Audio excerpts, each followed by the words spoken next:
I'm Journey. And I'm Addie. Today we're going to be diving into some kitchen safety facts. So let's get started. For our main rule in the kitchen is that you should never mess around with sharp objects. Also, if you're washing sharp objects, you should never wash them near the blade. Why is this important? So that you don't get a serious cut in the hand or anywhere on your body. Yes, this is a really important rule to follow because you do not want to make a hospital trip. That would be horrible for you and your family. Yep.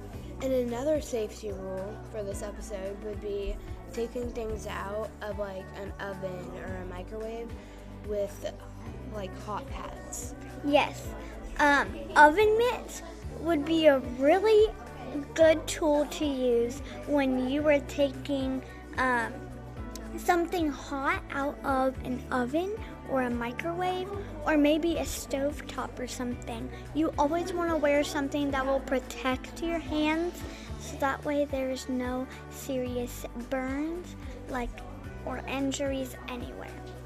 Yes, and another rule is like, say you're trying to make mac and cheese and you have to boil the water first, obviously. You want to make sure that you're always watching it so it doesn't boil over, and also so that you don't get a burn. Yes, so these are really important rules that you need to know in the kitchen to be safe so you don't have to get hurt or anyone around you don't have to get hurt.